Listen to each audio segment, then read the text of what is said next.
Morning everyone. Today I want to talk to you about outsourcing to experts, why you should do it and what you should do when doing it.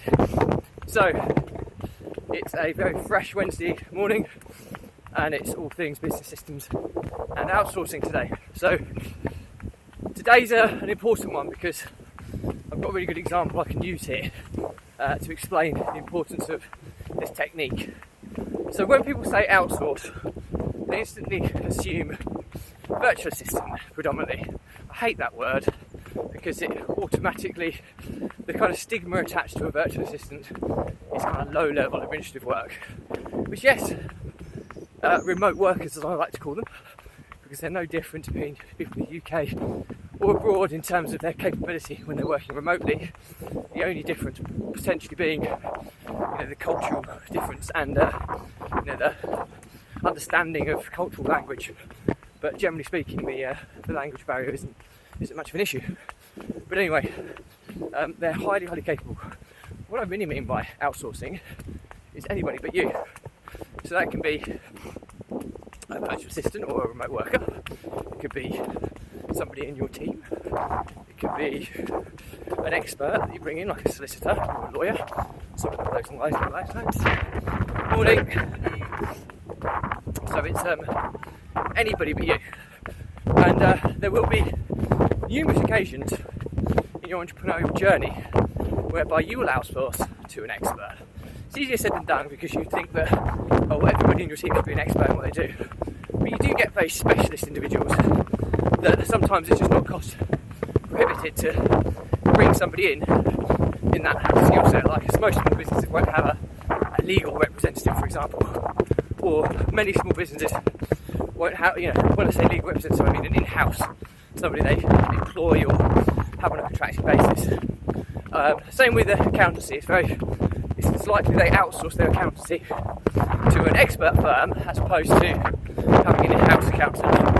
Now, there does come a point in time where it becomes worthwhile doing that. For most of my impression of business owners, they may never reach that stage.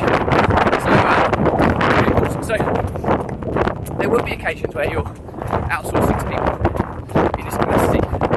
Now, this is super important here because I have a couple of people that I'm outsourcing at the moment who are, I class them as part of my team, but they're contracted out and they serve multiple clients. So I don't have any employees, I have contractors because everyone else, the way we've been set up with the overseas team that we've built, and I have taken some tax advice on this, and it's one of those where as long as the people working for me are invoicing elsewhere, then that's okay. So I have a team of, but it's also okay for when you're working with people in places like the Philippines, because it's not so clear cut as if I brought someone in from the UK and had them on a contracting basis to avoid kind of employer law and all that side of things. So do take advice on this before you get set up. Just for the record, I have taken advice on this. But anyway, everybody's circumstances are slightly different. So, as I was saying, when you, all of my team are on a contracting basis, so I do class the specialists as part of the team. However, they serve a huge array of clients, so they're not as much of a part of my team, as we're the main focus. As I have people that are contractors, but we are predominantly the main focus. So for those people, they're more part of my team than people who have maybe 50, 60 clients, who I'm one of 60, if that makes sense.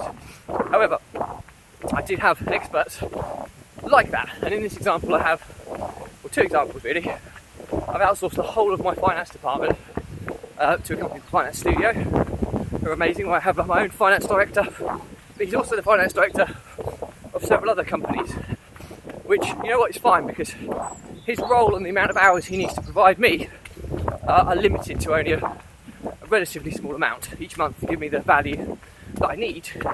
But he runs the bookkeeping side of things with his team of bookkeepers, etc. Now, this is example number one.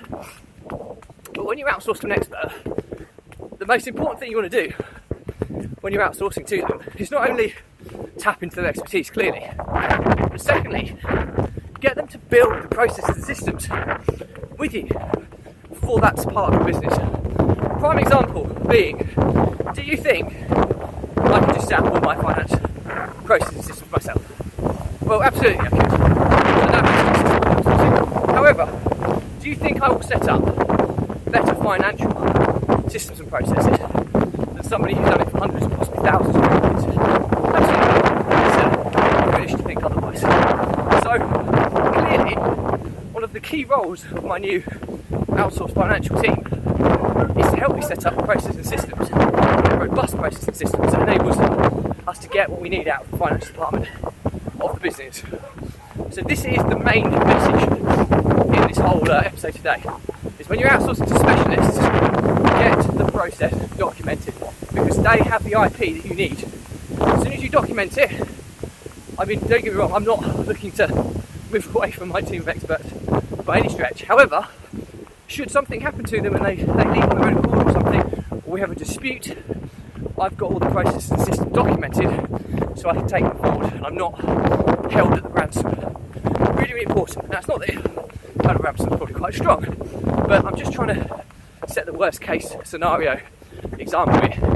So, all of my accounts payable, accounts receivables processes that I thought were pretty good have been ripped apart and recreated in the way the finance studio want them.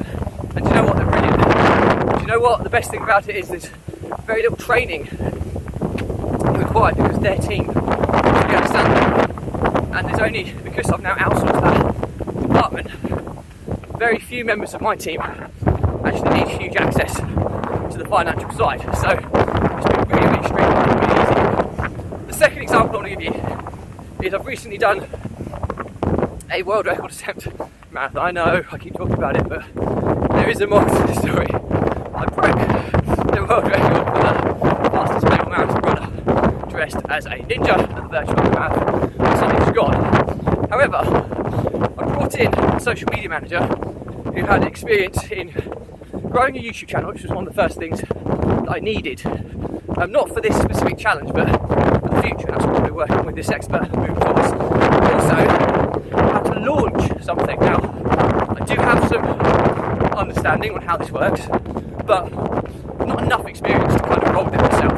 I could have, but it would have been far less successful than when it was the next one. So, me and Dan, my social media manager, put together a launch plan to launch this thing, to try and get as much traction and visibility as possible. And the amount of support and views and everything we've got suggests it worked. And I couldn't have done that on my own. What we've done, not only do we build that out, execute it and implement it together, but we've put the documented process. So that now, the next time I launch a product or service or an event, I have a very documented process. Now, there's some tweaks and iterations that are making that quick way. I think I've broken it before the amount of work went into this world record attempt. But when it comes back, we're going to look at the process and system we documented, tweak and iterate it. What worked, what didn't work, fine tune it, improve it. Because the beauty is we've got something to do that too. So what I mean by that is we've already got a process and system that we can evaluate, tweak, iterate, and improve for the next time. If we didn't document any of this, we wouldn't have any of that. But the next time, okay, we have the experience in our heads, and that can be easily forgotten. Some of the key points can be easily forgotten. It's really, really important to better understand the importance of documenting and getting things process mapped out in real time, because you won't forget things there. It all comes down to capturing the key information at the key time. If you don't, if you're anything like me, you just forget everything. So that's why we went down this process and did it this way. So the moral to the story is, number one, outsourcing is to anybody but you. It's not just virtual assistants. So a bit of a headwind now, hopefully you can still hear me. So it's anybody but you. Okay, really, really important. Second, outsourcing to experts means that you will be accessing some expert IP. Okay, really important. And it's highly likely that if you're outsourcing to the right experts, that they are going to have the information and systems process in place that are better than your existing ones. Okay, so don't be naive enough to think that you're doing everything better, because you're not. Number 3, get that expert to help you document and implement new processes and systems based on their experience and IP. Hugely important. That's where you get the return on your on outsourcing to experts, because usually they're far more expensive than bringing somebody in on a contractor basis. So that's really, really important. And then finally, work with that expert to evaluate, analyse, tweak and iterate adjustments to make those systems and processes better, or bespoke for your business, because that then becomes your IP. So I hope that's been useful. It's a really, really big one today, and it makes a massive, massive difference to you and your business if you get this right. So I hope you found it useful. As always, any questions, drop me a comment, I'll respond to everyone. If it's a bigger topic, I'll do a vlog episode, tag you in. If it's not for you, just unfriend or follow me. Do check out my Facebook group, Runpreneur, or my YouTube channel, Kevin Brent Runpreneur, where I think I'm approaching 130 episodes, are all nice and neatly documented and catalogued by topic, so you can dip in and out of them on an ad hoc basis. So please don't miss it. That's completely free. And finally, you know what?